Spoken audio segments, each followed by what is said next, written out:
আজকের প্রশ্ন নিরামিষ নিয়ে। যারা বৌদ্ধ ধর্মে বা অন্যান্য ধর্মে নিরামিষ বলতে আসলে কি বোঝায়, বৌদ্ধ ধর্মে নিরামিষ বলতে কি? প্রশ্ন হলো, বুদ্ধদের নিরামিষ বুঝে হওয়া উচিত নয় কি? যেহেতু প্রাণী হত্যা থেকে বিরত থাকতে বলা হয়েছে, সেজন্য এই প্রশ্ন এসে গেছে। উত্তর হলো, কোনো বৌদ্ধকে অবশ্যই নিরামিষাশী হতে হবে একথা ঠিক নয়। বুদ্ধ স্বয়ং নিরামিষাশী ছিলেন না, তার অনুসারীদের তিনি কখনো নিরামিষাশী হতে উপদেশ দেননি। নিরামিষাশী নন এমন প্রকৃত বুদ্ধ বর্তমানে বহু আছেন। আসলে নিরামিষ বলতে বৌদ্ধ ধর্মে আমিষ বা নিরামিষ এগুলা হলো একটা মনের ব্যাপার। ভগবান বুদ্ধ ভিক্ষুদেরকে দেখা, শোনা, অনুমান করা এরকম মাছ মাংস খেতে নিষেধ করেছেন। আর যদি না দেখে, না শুনে, সন্দেহ না আসে, তাহলে খেতে পারবেন, একটা ভিক্ষুদের বেলায়। তো মানুষের পক্ষে সেটা প্রাণী হত্যা না করে মানে আপনি খেতে পারেন। তো অনেকে প্রশ্ন তোলেন, আপনি খাচ্ছেন বলে তো ওনারা মারতেছে।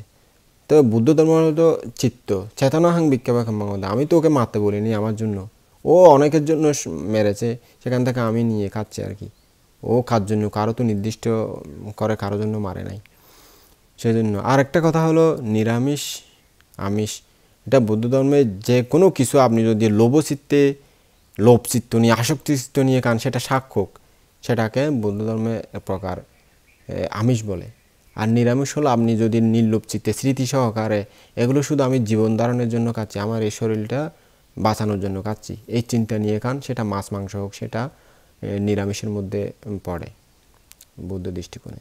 সেটাই বৌদ্ধ ধর্মের একটা উপদেশ। এবারের প্রশ্ন, কিন্তু আপনি যদি মাংস খান তাহলে পরোক্ষভাবে প্রাণী হত্যার জন্য দায়ী হচ্ছেন, যেখানে পঞ্চশীলের প্রথম শীল লঙ্ঘন করছেন, তাই নয় কি? উত্তর হলো হ্যাঁ, একথা অনস্বীকার্য। যদি আমি মাংস খাই তাহলে পরোক্ষভাবে প্রাণী হত্যার জন্য দায়ী, কিন্তু নিরামিষ বুঝি হলেও তো পরোক্ষভাবে প্রাণী হত্যার জন্য দায়ী হতে হয়। কারণ কৃষকরা যেখানে চাষাবাদ করেন সেখানে কীটনাশক ওষুধ ব্যবহারের ফলে কীট পতঙ্গ মারা যাচ্ছে। এছাড়া ব্যবহৃত চামড়ার বেল্ট, ব্যাগ, সাবান প্রভৃতি তৈরিতে পরোক্ষভাবে প্রাণী হত্যা করতে হচ্ছে। অর্থাৎ এগুলো করতে গিয়ে, চাষাবাদ করতে গিয়ে চাষ করতে গিয়ে কত প্রাণী কাটা যাচ্ছে, মারা যাচ্ছে, এবং ফ্যাক্টরিতে এগুলো করতে গিয়ে কত প্রাণী, মশা মাছি, এসে কত মানে তারা হত্যা হচ্ছে,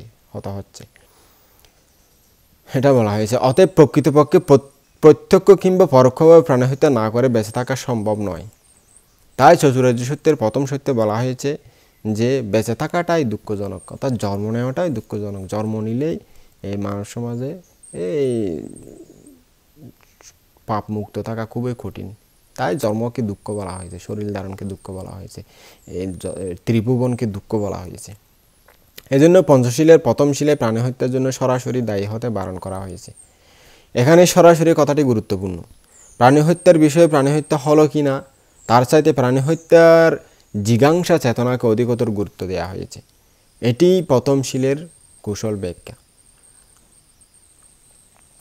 আরেকটা প্রশ্ন, মহাযানী বৌদ্ধরা তো মাংস খান না, অর্থাৎ মহাযানী যারা আছে তারা মাংস খায় না, নিরামিষ বলতে তারা মাংসকে আমিষ আর শাকসবজিকে নিরামিষ বলে। উত্তর হলো, ওই কথা সত্য নয়। চীনের মহাযানী বৌদ্ধরা নিরামিষাশী হতে গুরুত্ব দেন বটে, তবে জাপান ও তিব্বতের মহাযানী বৌদ্ধ গৃহী এবং ভিক্ষুরাও মাংস খান। তাদের মধ্যে মতভেদ আছে, অনেক বৌদ্ধ ধর্মের তাদের যার ইচ্ছে মতো তাতে এগুলো পালন করে। আমি যখন মহারাষ্ট্রে গিয়েছিলাম, মহারাষ্ট্রে যারা নিউ বুদ্ধিস্ট আছে তারা আমিষ খান না, কারণ মাংস পাওয়াই যায় না বাজারের মধ্যে। যেহেতু তারা বুদ্ধিস্ট, তারা আম্বেদকরের অনুসারী যারা ছিল তারা খান না। তা আমাকে বলা হয়েছে, একটা বাসায় ফাং করা হয়েছে, উনি বলছেন যে বান্তে আপনি কি মাছ মাংস খান, আমিষ খান?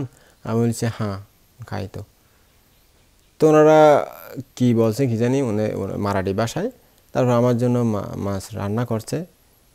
তো আসলে ওদের রান্না মাছ মাংস যেহেতু খায় না, ওদের রান্নাটা এত সুবিধা ছিল না, তা আমি এত বেশি খাই না।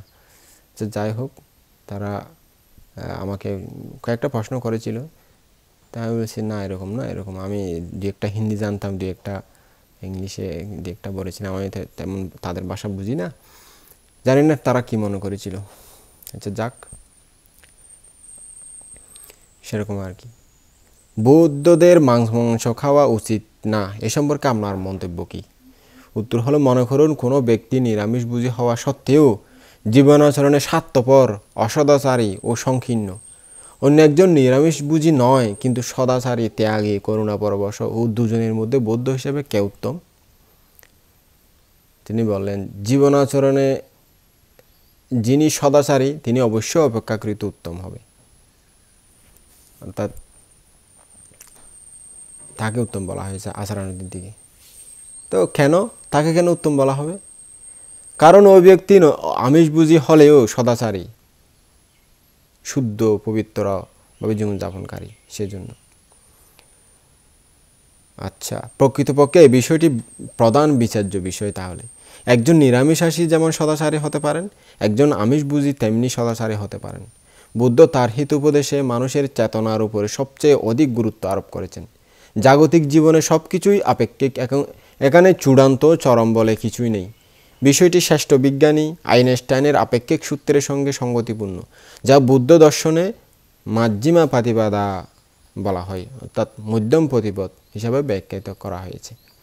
সেটাই বুঝতে হবে।